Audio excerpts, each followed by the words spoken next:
This is a group review of the 4 smart bikes on the market. We have got the WattBike Atom, we've got the Kickr Bike from Wahoo, we've got the Tacx Neo, and the StagesBike. I've tested all these, riding, racing, training inside Zwift, and I'm going to give you my take on the positives and negatives of each of these in a number of categories. So if you're in the market for one of these bikes, hopefully this video will help you decide which is right for you. First, a quick primer on smart bikes in general. You may be familiar with Peloton bikes or other indoor bikes which have a closed ecosystem. Many of them have screens where you're interacting with either live or staged videos of spin instructors. Those do a good job of replicating an indoor spin class experience. Smart bikes are a different experience entirely. They go more after what a traditional cyclist would like to do when outside, which is training and racing. And they work in tandem with third-party applications like Zwift or TrainerRoad. The beauty of a smart bike is 2 things. You've got the interactivity of a smart trainer where the resistance is controlled by a game, either to match the undulations in a course, so when you go uphill it gets harder, downhill easier, or to match prescribed wattages when you're doing workouts. So that's one benefit.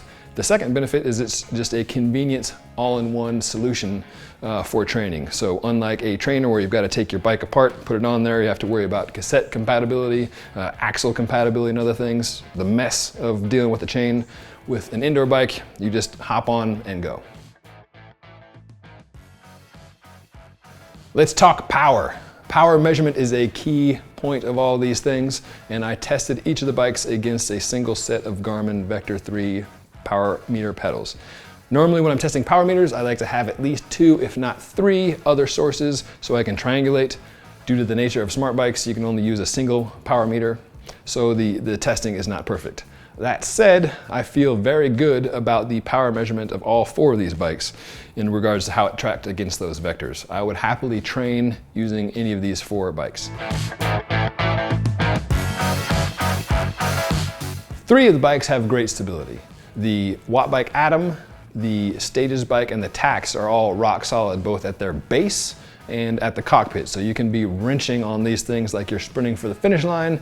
The bikes aren't going anywhere. The Wahoo Kickr has a bit of play when you're really yanking on it. Some of that is due to the nature of the bike. What is so cool about the Wahoo Kickr is that the elevation will change with the course. It'll go up to positive 20% and down to negative 15%. That makes for a fun, engaging experience, but it also compromises a bit of the stability. Now, you're not gonna fall off the thing, it's not gonna bend or break, but there is just a bit of play that is noticeable when compared to the others. Now let's talk about adjustability.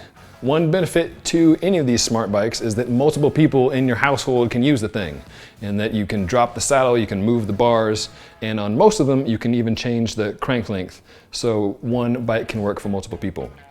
On one end of the spectrum, the WattBike Atom is probably the least adjustable, and that you get one choice of cranks, which is 170s. So if you're a track rider or a short rider, you're stoked. The rest of us, it's not ideal.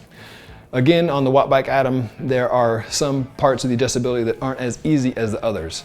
Some of the cockpit adjustments require an Allen wrench, and the same on the saddle fore and aft. You've got to take the saddle and bend it up out of the way to get in there, and it's not the end of the world, but it's not nearly as easy as some of the others, like the Tacx or the Wahoo or the Stages, where you turn a dial, slide it where you want it, turn the dial, and you're good to go. For crank length, there is a spectrum here. The WattBike has a single 170mm option. The Tacx Neo has 3 options, but is a little fiddly in that you have to take the spindle washers and move around a bit. The Stages has 4, and the Wahoo Kickr 5 options.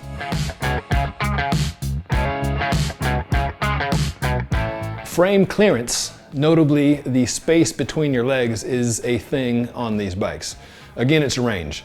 For the best option, you've got the StagesBike where the frame is around the rider and there's nothing to rub on your knees at all. The WattBike Atom has the thinnest top tube of the other 3, and so that's a non-issue. It feels more like a road bike. For most people, you won't think of it. The other 2 bikes, you're going to notice, if not be bothered by them. The Wahoo Kickr has about a 5.5 mil top tube that may brush the inside of some people's thighs. The Tacx Neo is the widest. The frame is 6 millimeters wide, and that could be annoying to some riders.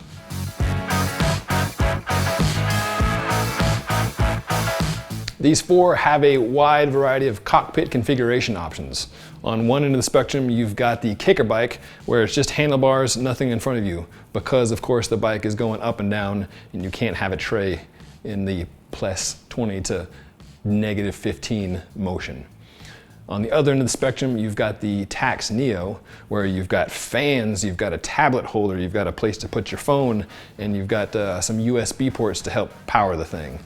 The WattBike Atom is kind of halfway in between, in that there are aero bars on which you can put your tablet holder, but there is no flat space to put anything, nor is there a USB charger to charge in your devices. The StagesBike tends more towards the Tacx configuration in that you've got a place to put your phone, you've got a tablet holder, and then you've got 2 USB chargers. The Tacx Neo's built-in computer screen is cool, especially the gear indicator, which lets you know whether you're in the big ring or the small ring and which cassette cog you're in. Another thing I dig about the Tacx Neo is the surface treatments. With that micro brake stutter, it will replicate the surface of riding over cobblestones or cobbles or wooden bridges. It's just a little bit of mental candy that adds to the experience. Personally, I like the setup of the Tacx and the Stages, and that you've got places to put your stuff and ways to charge your stuff. On the Tacx, the little fans, they don't really do much, so I could take or leave those. But having solid places to put your devices and charge them is a cool thing. Lastly, we have shifting. Each one of these has its own special sauce here, and there's some that I think are great and some that are kind of stinkers. So the Tacx Neo was the first smart bike on the market 2 years ago. It has buttons that roughly replicate an outdoor shifting setup like Shimano or SRAM. A neat thing with the Tacx thing, in addition to pressing the buttons, is that when you shift, the electronic motor will stutter quickly, slightly, but it makes it feel like you're shifting gears outside on a bike. The Wahoo Kickr does something similar. Again, buttons, in my opinion, best in class buttons that feel good in the hand and also give some tactile feedback when you shift. The motor stutters so it feels like an outdoor bike is shifting. That is a cool thing. The WattBike and the Stages, you can shift, but it's more of a gradual thing, like you would turn the knob. There's no hard clack like you would shifting an outdoor bike. Does an indoor bike need to feel like an outdoor bike? Not necessarily, but it's these little details that make it feel like home to me. In terms of how the buttons feel, Wahoo Kickr's got the best, the WattBike Atom has the worst. The Wahoo shift levers feel like a Dura-Ace lever or a SRAM red lever. And again, you get that tactile sensation, which is cool. You can configure them to shift however you like. The WattBike Atom, the buttons are placed underneath the hoods, and I found myself accidentally shifting the bike just by nature of holding onto the hoods and wrenching on the handlebars. So to me, that was kind of a foolish design. Another neat thing about the Wahoo levers is you can manually control the tilt of the bike. So you can tip it back like a bucking bronco or go down like you're descending a hill, in addition to letting a game like Zwift drive that feature. One cool thing with the StagesBike is you can put remote shifters wherever you like.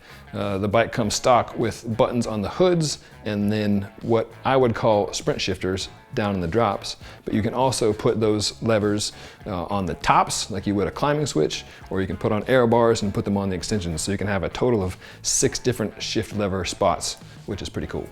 So for me, my 2 favorites are the StagesBike and the Wahoo Kickr Bike. What I love about the StagesBike is it's just rock solid. You can sweat, slobber all over the thing, wrench on it, it's not going anywhere. It's super easy to adjust, and because the frame has this exterior design, there's no rub of any sort. The Wahoo Kickr Bike is a blast to ride. The fact that it tips up and down as you're going up and down kickers and Zwift just makes the whole experience so much more dynamic and a lot more fun. Heaven forbid we're having fun riding and racing inside. The price is a little bit steep, and there can be a bit of wobble on that kicker when you're really going for it, but it is a pretty cool bike. So that's just a balance to keep in mind.